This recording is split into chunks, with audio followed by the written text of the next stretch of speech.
Hey amigos, welcome back. I hope everything is well with you. I think the last time I saw you, we were working on this thing right here, you know, the redemption bike. And I have to say that I finally convinced the missus that it's her motorcycle, because she had a birthday not too long ago and gave her a birthday card, and inside the card had the title to the frame that this thing is using. And because when I bought the frame, it came with a clear title, unsigned, no, signed, but I didn't sign it. Anyway, she's got the title, and now she's convinced it's her motorcycle. But it was kind of funny because it wasn't running yet, or it was running, but then it wasn't running because I had to fix something. So once she was convinced it was her bike, then I asked her, hey, you want me to fix your bike for you? Anyway, but I was talking about in the last video how the ignition sounded like shoes in a dryer, you know, as it was running. And I said that I put the Dyna S ignition in it, and it ran great, and then I shut it off. And I wanted to go set the carburetor idle, and then I went to go hit it and nothing because the starter wouldn't work. Well, check this out.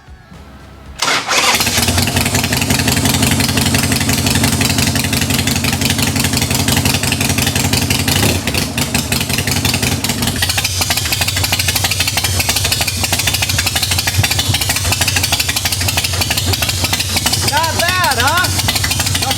Don't sound like no shoes in the dryer I ever heard.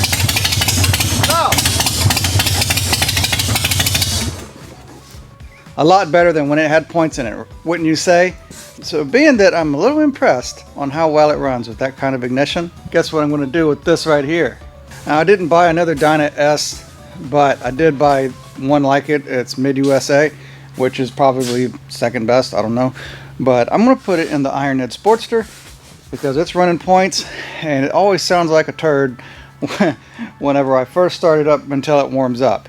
So I'm assuming that it might be the points, the ignition in there, because I know it does not have any kind of an intake leak. You want to know why I know that? Well, check this out. Okay, I'm running a CV carburetor on this thing, but if you can look back there, it's got a flange that's been permanently pressed onto the carburetor. I don't know if you can see it back there, but it bolts directly to the original intake manifold.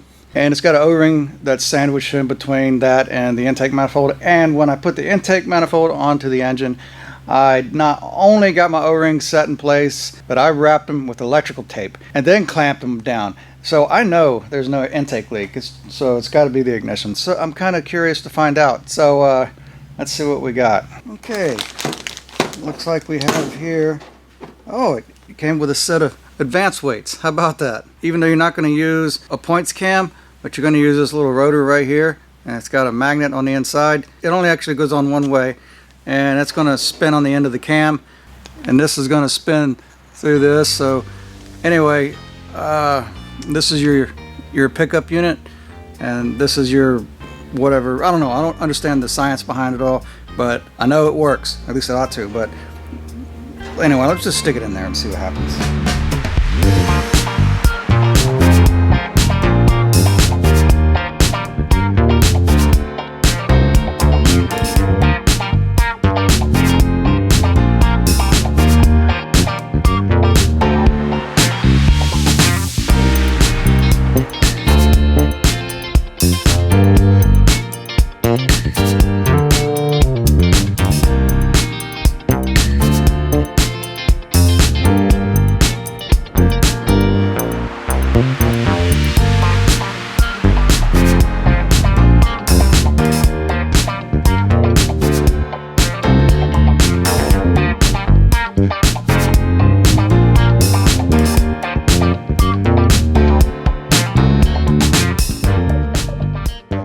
And it's the next day.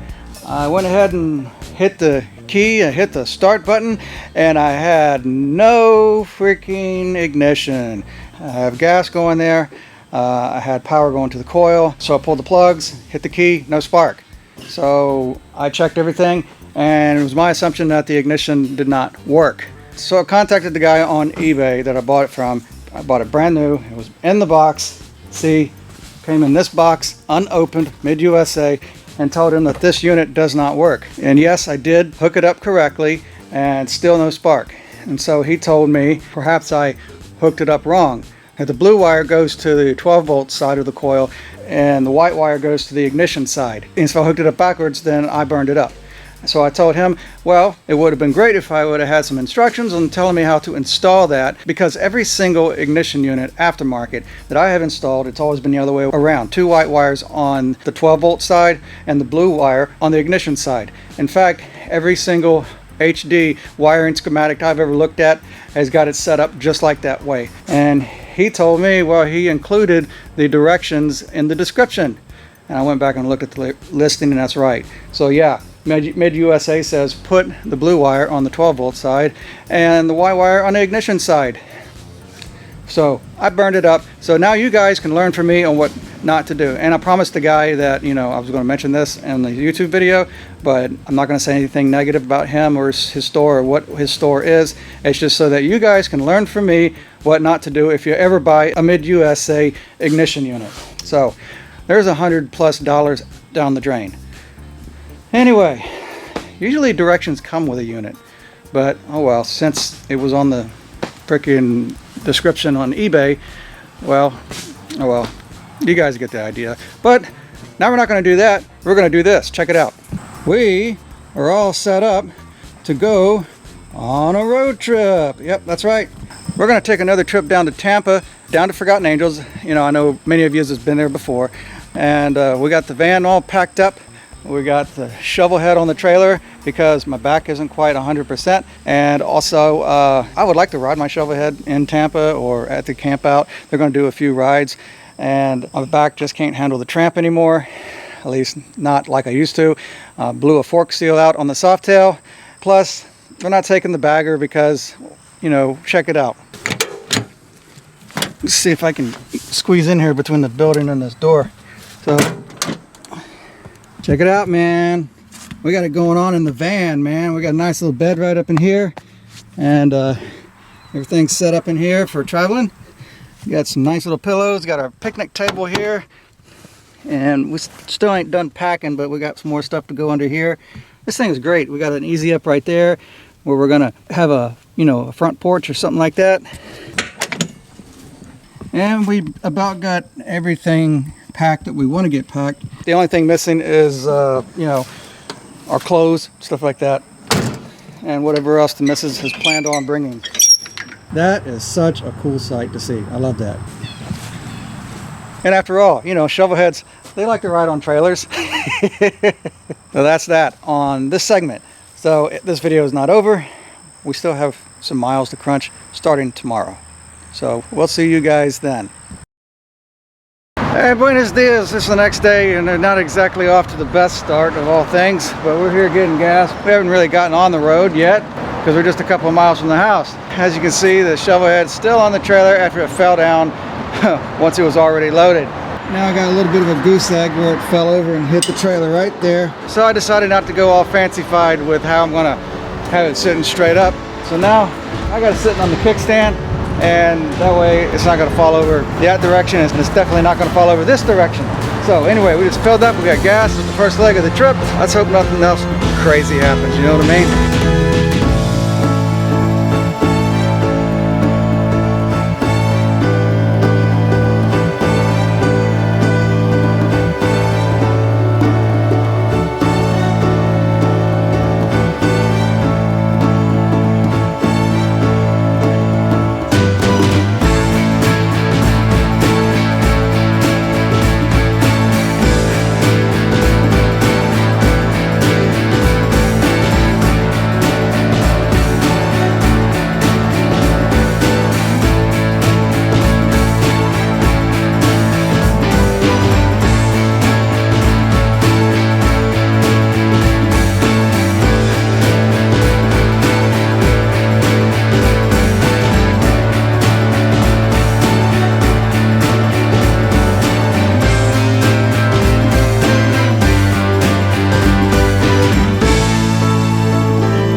Hey, buenos dias, amigos. It's the next day, and we made it. We made it safe and sound. A big behemoth old piece of machinery that is outdated hauled bike and ourselves and everything else all the way down here to Florida, and just got up, had our first night in the Love Machine. Well, I don't know if you call it the Love Machine. I think Mystery Ship sounds better.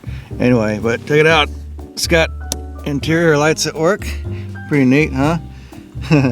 First time to actually use them. Last night, that is. The bed slept comfortably. And check this out. The captain's chairs rotate quite nicely. So we got a place to hang out and just hang out, you know what I mean? But anyway, we'll show you the outside, our little setup. This is it. It started to rain last night, so the missus got all the stuff off the table. She cooked steaks last night with asparagus. Got our little porch, our little easy up. This is what our campsite looks like. There's the shovel over there. Pretty much got here before everybody else got here. The missus is up. We haven't been up very long, and she doesn't want to be on camera, obviously. She shut the door on me. Let's follow her in there. Say hi to everybody. Nope. Can I come in? No. Oh, come on. Yeah, these chairs are pretty comfortable just to sit and hang out in. Wait, where are you going? She's not a morning person, but I am. So I am her worst enemy in the mornings. So we're gonna get woke up and we'll see what happens after this. Okay, it's a few hours later and some more people had rolled up, but not a whole lot because it's still Wednesday, right? And I don't know if you guys remember this dude right here, but this is Randall Rides. And he took a little bit of a tumble on his motorcycle not too long ago, and the insurance company said they wanted to total it, right? That's right. Well, they did total it. I bought it back from the insurance company for $1,300. A Harley Davidson, a 2008 Heritage Softail for $1,300. And what'd you do to it? Put a proper front end on it. Oh, yeah? Now, my buddy called that a fake front end because it's not made by Harley, but that is a TC Bros Springer front end, baby. I love it. And I put some new bars on it. All of it's TC Bros.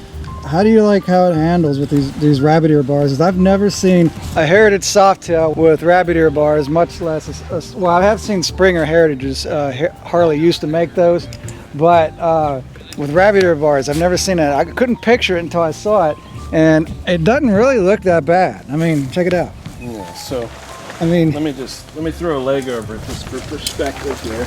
All right, he's going to show us what it looks like. So the truth is, my wrists got wrecked in the accident. They got hurt. It is what it is. So they're weak right now. So I wanted something that was ergonomic, and when I'm riding, this is as straight and as relaxed as it gets. So there's no rake, it's not over or anything, it's a standard length. So I didn't adjust that at all, I didn't push it out, I didn't do anything like that, mostly because you have to get it inspected in Pennsylvania after a vehicle's totaled to get a title back. So I kept everything as standard as possible. The exception to that is the bars. I'm pretty happy with them. Let me ride it for about a year, and then I'll give you a better opinion. This right here is Mr. Mike Bodine. Remember the last video where we came down here and the motorcycle broke down and turned out to be the regulator that was bad? And you remember that, right? Yeah. Of course, he remembers it because it killed the battery. My regulator died. This guy went out of his way to the dealership and bought a battery for the Electroglide. So when I said Mike Bodine bought me a new battery, and that video that's right there, that's Mike Bodine right there. I really appreciate it. This guy's awesome. And a long time follower of the channel, I think, huh? Yeah, for about 2 weeks or so, huh? I'm just kidding. Anyway, let's go see what else is going on. Do you have an extra one? One for the back and one for on the wall. Perfect. Okay, amigos, I'm not using my other camera, I'm actually using this GoPro, but we got the word that there's going to be a ride. They're going to ride 1 hour to some place and then ride an hour back, and I decided to go ahead and chance it, and hey, I brought a Shovelhead with me, and so why not ride the darn thing while I'm here? Hey, I just might end up being that guy, you know what I mean? The guy has all the problems and everybody else is going to be like, oh man, freaking tramp broke down again. Anyway.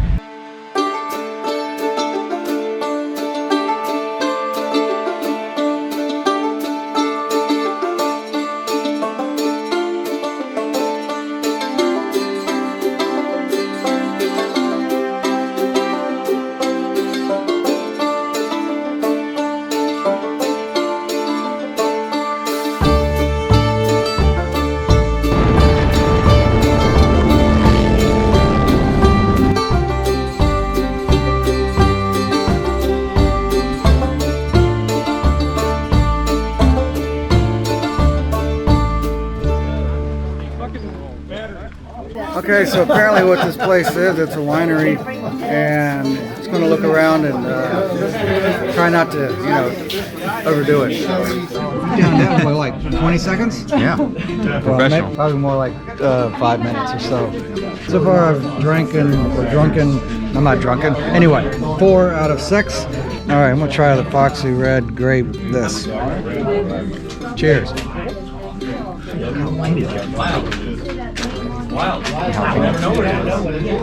Okay, that's good. Maybe a little too good. Yeah, too good.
And it's another day, amigos, and we have seen lots of faces. More faces are filling up this place, and we found out that if you cook hot dogs and hamburgers, people just kind of show up out of the woodwork. Isn't that something? Look at these new friends we just made. Well, we know that guy right there. That's Matt. That's 9 Mills and 2 Wheels. Go check out his YouTube channel, which is right there. Anyway. Trucker 2 time. Yeah, I just found out who you were. I saw your comment on my video. Yeah, something about breaking bread. I was like, who is this cat? Right. And this is Mike Boudin, which you already met this guy. So. Don't forget Stuart. I didn't include. Did I include you? No, you did not. This is Stuart.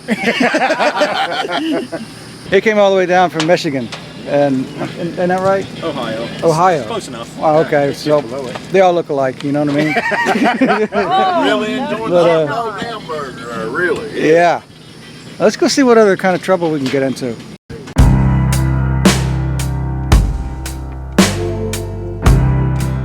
Now, I don't know if you guys recognize that bike right there, but that is the poor Shovelhead that made it all the way over here from Portland, Oregon to Tampa that Josh had rode down. And let me give you a closer look. They got duct tape holding the gas tanks on, baling wire holding on the exhaust, a piece of wood stuck in place for a lost rocker nut. Headlight went out, so they strapped this crazy looking light right here. Got this broken signal light, and the Kickstarter's broken. Solenoid is toast because it just wouldn't start from the button anymore, and they started it with, well, anyway, by starting it down here, they killed it, or he killed it. And I have no idea how he did this. I mean, how do you do that, you know? Now, maybe the missus might agree with me or not, but just looking at that poor Shovelhead makes me want to open up like a rescue center for abused shovelheads. Absolutely. You know? Absolutely. A home for abused shovels. I mean, I know I don't wash my bikes and make them all pretty and shiny, but anyway, sorry Josh, not really trying to roast you, just thought it was funny.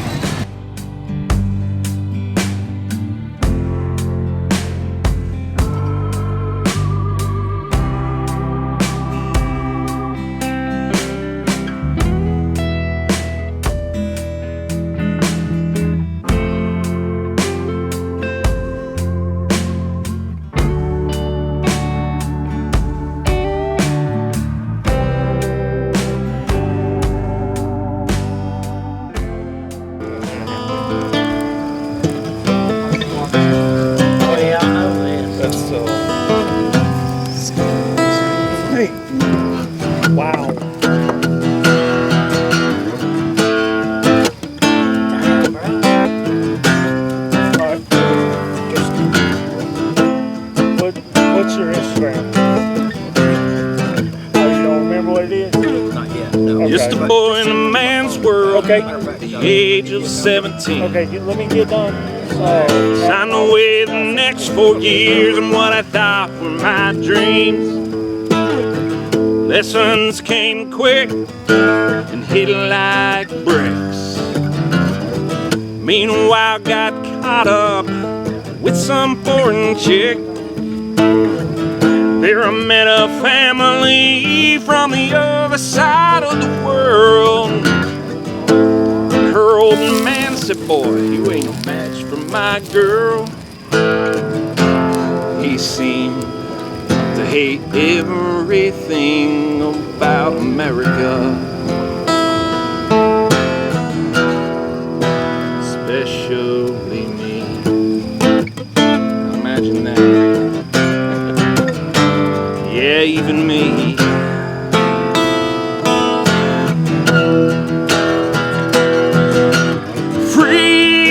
Freedom bird taking me home and carry me across the widest seas. Big iron bird, you were my greatest friend. You carried me over and over again to America.